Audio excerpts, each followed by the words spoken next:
And here we go. Njbandit from America, rated 2038. D4 didn't really work out for me that well in my last white game, so I'm going to switch back to my more usual E4. And we have a Perk Modern Hybrid coming out from my opponent. And I'm going to go for a very attacking line, the 150 attack, with a very, very quick castles queenside. I'm not sure h4 is a very good move, actually, in this line. It works a lot better when the knight's not already on f6, because you might be threatening to go h5 in a few more positions. But okay, the fact that I've managed to get my opponent to play h5 makes me feel a lot more confident about my opening setup, because now it's almost impossible for him to castle kingside safely, because I'm going to go g4 even at the cost of a pawn and get a big attack against his king. Meanwhile, I've got the knight sitting prettily on g5, and I'm going to bring the bishop on c4 to support that at some moment. And how is he going to defend f7? Well, I'm going to take on e5, because if he takes back with the knight, at the very least I can go queen takes d6 and win a pawn. But if he takes back with the pawn, how is he defending against bishop c4? Well, okay, he castles, but I just don't believe that this can be okay for him. Okay, he's going to go for a counterattack with b5, but I'm starting to calculate for a win here.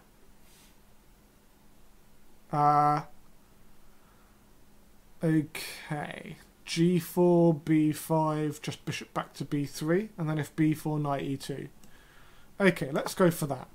If he takes that off, I really don't care. I might go h5 straight away. b5 is what we see. Bishop goes back to b3. b4, knight a4, knight e2. Well, knight a4, I think I can say goodbye to my opponent's attacking chances now, with the knight and bishop blockading over on the queen side. And now, what has he really got to defend on the king side? That knight on d7, it can't go anywhere. My knight on a4 and bishop on e3 are covering these two squares. Okay, c5 is a really sensible choice from my opponent here, threatening to go c4 and trap my bishop.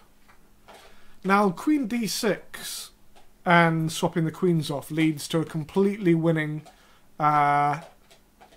sort of ending type. Well, queenless middle game, I guess, because his position just completely falls apart.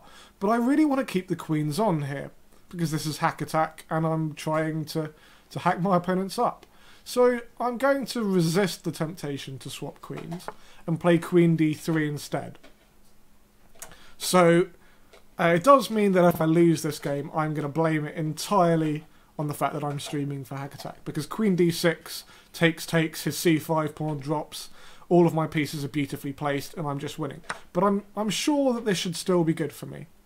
So let's just give up some pawns, and the problem with this kind of play is that if it goes wrong, then I'm going to be material down, and I might not have checkmate. But on the flip side, if I win, then it's going to be a much prettier finish, hopefully. So fingers crossed. Look how open his king is for the moment. So long as I can bring my queen over. This kind of reminds me of the game that we had a couple of games ago when I had white. If my queen gets to the h-file, then I win. It's pretty much as simple as that, as far as I can see it. I mean, if the queen gets to h7, that's just checkmate. I guess he's going to play knight d to f6, yeah, in order to at least defend for a little bit. And I'm going to have to run away with that rook. Takes, queen takes. c4 wins a piece, but there must be a mate here somewhere. Oh, I mean, if I'm going to have overextended in yet another game, I'm going to be really upset. But, okay, I'm a piece down. But look at these two rooks on the open files opposite his king. And the knight on g5, and the queen coming out to support it. How can there not be a mate here? I mean,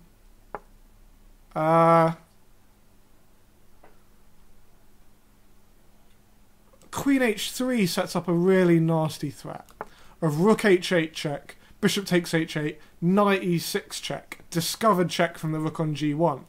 Bishop has to go back to g7, and then rook takes g7 as mate. So let's see. if my opponent...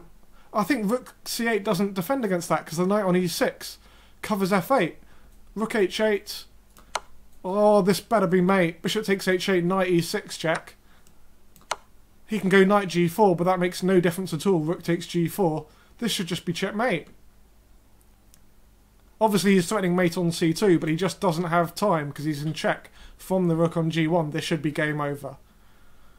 Well, this wasn't the safest of ways to seal out the win in this game, but I'm definitely glad that I went for this attack. Knight g4, rook takes g4.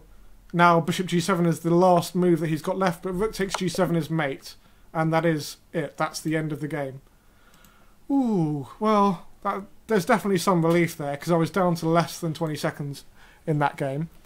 Just checking on how much time we've got. Basically, I'm going to be streaming here on twitch.tv/chess for approximately 2 hours. We started at 8 o'clock about half an hour ago.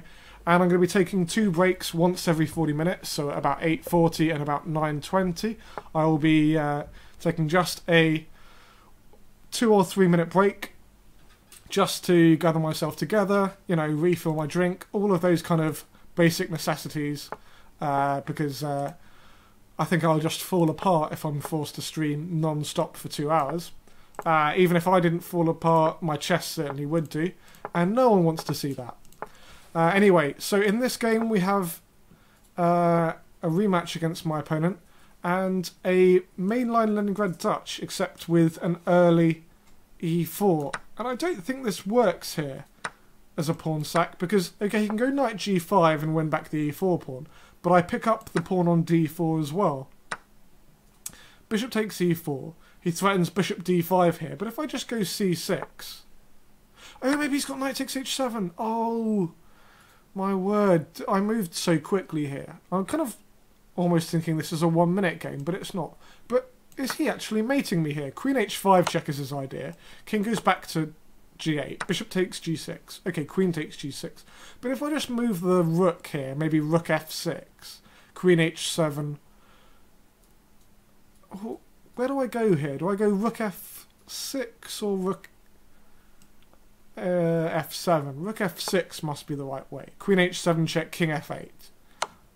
Yeah. And now bishop g5 I can play knight f3 check and swap off one of his really attacking pieces. Let me just double check that. Bishop g5, knight f3 check, bishop takes, rook takes, bishop h6. There's an annoying move. Bishop takes h6, queen takes h6. Then I can't go king e8. Oh, I can go king e8 because a queen h5 check, rook f7. That must be winning for me. But what about queen h8 check first? King d7, queen... No, there's no way for him to pick up the piece. Okay, let's go for it. And desperately hope that I haven't miscalculated there. Oh, I think I'm calculating okay so far tonight. Barring that one game where I overextended a little bit. When going for the attack down the H file. I think it's been alright. I mean, let us know in the chat what you think of the game so far, and if there's anything in particular, any openings or anything like that that you'd really like to see in these games. Okay, rook e1, he's simply developing. Well, that's pretty sensible. But do I have time for something like bishop f5 here? Bishop f5, he's got queen h5, and my rook on f3 is trapped. That's not a good idea. So maybe rook back to f7. Oh, well, that defends against the threat on bishop takes e7. So yeah, all things considered, that's probably a good idea. Now, oh, bishop h6, bishop takes h6, queen h8 mate. Oh my word. How am I going to defend against bishop h6? It's got a massive threat of queen h8.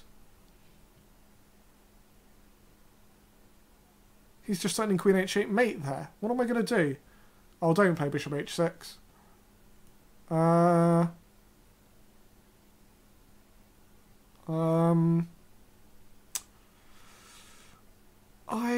don't know what to do. I mean, what am I up at the moment? I'm a piece for a pawn up. And scrap all of that because he's gone rook e4 and I'm going to win the game with bishop f5. But, okay.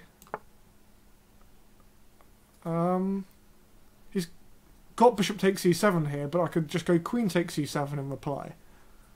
Because his queen on h7 is on pre. Well, that's a turnaround. I think bishop h6 was winning for him.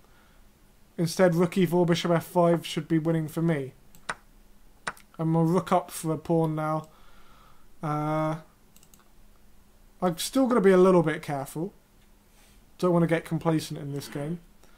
But really, I should be able to win this. What I'm going to do is at the end of tonight's broadcast, I've decided that I'm going to analyse a couple of these games. Because this game was interesting, and I also think that the game that we played just before was hopefully quite entertaining. So I'm going to try and go back and analyse it just before we finish tonight.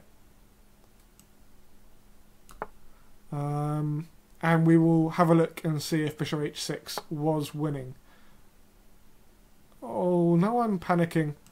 I'm only down to 30 seconds. I'm slightly worried that I'm going to mess this game up, but I really shouldn't be able to. Oh, why didn't I just go queen c5 check? That was my intention, but I guess it shouldn't make a big difference.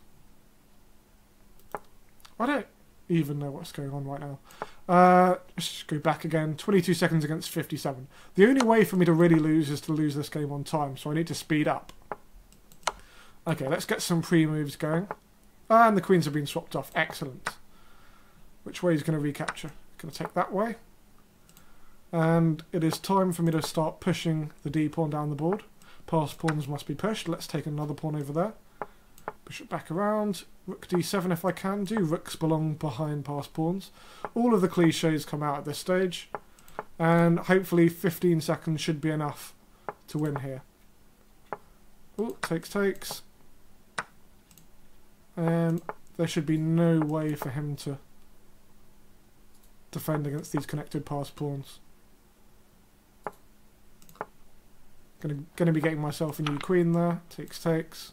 Still got 12 seconds left. That should be absolutely plenty. He's got a few pawns, so I don't even have to worry about stalemate for the time being. And I think rook g5 is mate after a5. Yeah, and that's what we get. Okay, so I managed to win that mini-series 2-0.